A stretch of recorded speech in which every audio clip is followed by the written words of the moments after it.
Well, first of all, I would have to say that I kind of agree with them a little bit on some of those fronts, that Republicans were too quick to begin begging for help from Washington that's broke. And part of my gripe has been at one point to say, if we wouldn't have spent so much in this last legislative session, we might have had an extra $500 million around to go help the folks in Minot, the people around Bismarck, and the people in Devil's Lake. So at one level, I have to kind of agree with them.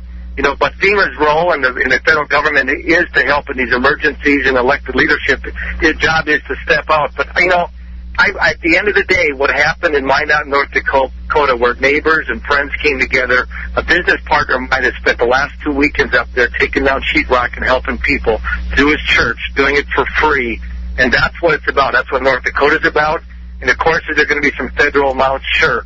Frankly, I would like to see us tell FEMA to pack their bags and go home and take care of it ourselves. So, but I'm probably in the minority in the Republican Party to do that. But I think there's a point that the government is going to bail us out with money they don't have, and that's just a continued program. Obviously, FEMA is funded to support. There's contingent funds out there to deal with these things. But sometimes we're too quick to jump to that side. So at one level, I have to almost agree with Dan on a few of those points. One thing, and I agree with you. I agree with that take, and that in some of it, we do seem to be trying to push all the responsibility for these disasters off to the federal level, and I think that's a shame. I think I would rather pay more in state taxes and have the state handle these issues locally than to pay more in federal taxes and have FEMA and all these other agencies handling it. But let me ask you this. I mean, the status quo is that the federal government has inserted itself into this situation. I mean, flood insurance, that's nationalized. You can only get that from the federal government. FEMA is a federal program, and there's a lot of things we can't do because that's FEMA's role, and FEMA comes in and does those things. Given the way that the federal government has sort of inserted itself, I mean, isn't it a little hard? I mean, what I think of is when the left makes fun of conservatives because they're on Medicare, they take Social Security, and they never bring up the fact that those programs aren't optional. We're all forced to pay into them, and then when we collect from them, trying to get back some of what we paid for, we're called hypocrites for it. But that's not being hypocritical. That's just a recognition of the fact that the government has declared monopolies on a lot of these things. Yeah, Rob, you are absolutely right. It's just like what they did with the student loan program, where the Bank of North Dakota played a major part in student loans in North Dakota, and then we begin to federalize it and get the federal government involved, and they're going to give us all these programs that are going to be much more efficient because they're centrally run. Well, I think the number is on federal dollars, taxes that are collected by the federal government, only about half get back to the states for what's put in. State government and local, it's like 90% stays local, so it's way more efficient, state and local.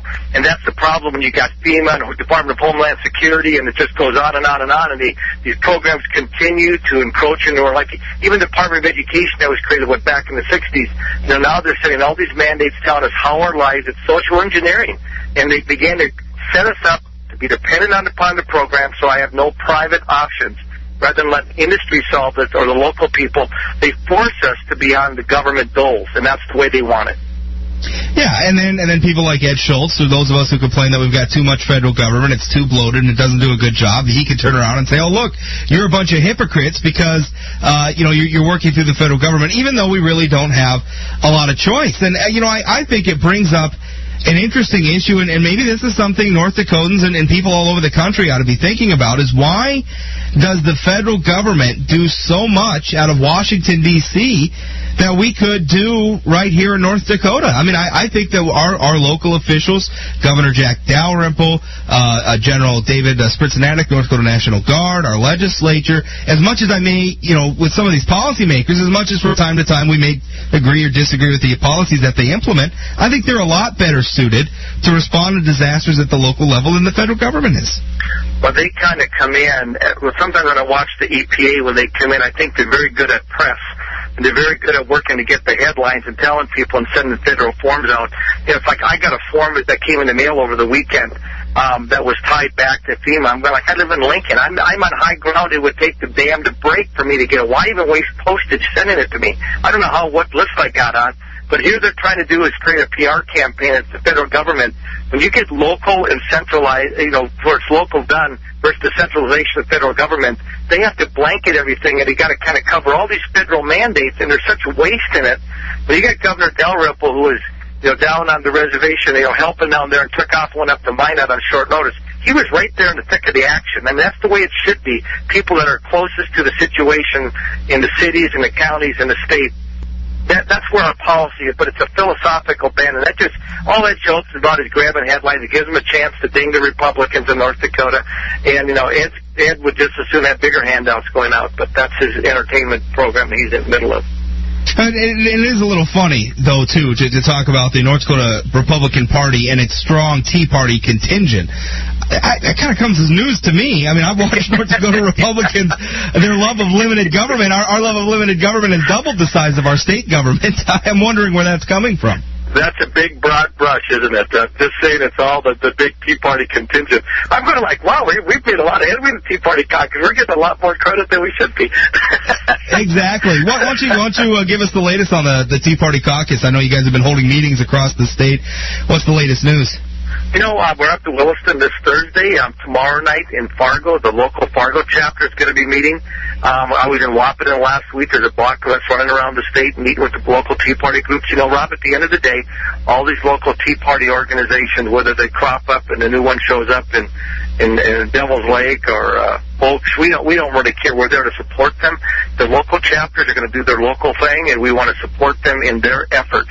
We're not a central command. We're just going to try to see if there's some way to give them some tools, because we're just some people that have been involved in the Tea Party caucus. I'm new to the Tea Party movement in a sense, even though I was in spirit with the Tea Party as a party chairman. I think you got to kind of separate the two. There's been a lot of misconception. A lot of people believe that we're just a Republican Party extension. We just are advocating there should be. We don't believe in creating a third party, which is why we have the caucus name. So it's a Tea Party caucus, just people that are like-minded on these issues. And so we're going to have a meeting every Thursday all around the state. This week like I said, we're in Williston, 8 o'clock at the International Inn up there. And then we go off to Dickinson next week. And so we're just going to work very hard to recruit people, get involved, kind of clarify where we're going, and then begin to prepare for the 2012 election cycle. And by the way, if you want to keep track of all the places where the North Dakota Tea Party caucus is holding their meetings and events, you can check out sayanythingblog.com. Click on the events up at the top of the screen. If you click on the events tab, you'll go there. We got a calendar. We've got the Tea Party caucus meetings. We got a lot of other events in the region. If you want to talk about that or check that out, Gary, thank you so much for being on the program. Hey, Rob, thanks for having me. Take care.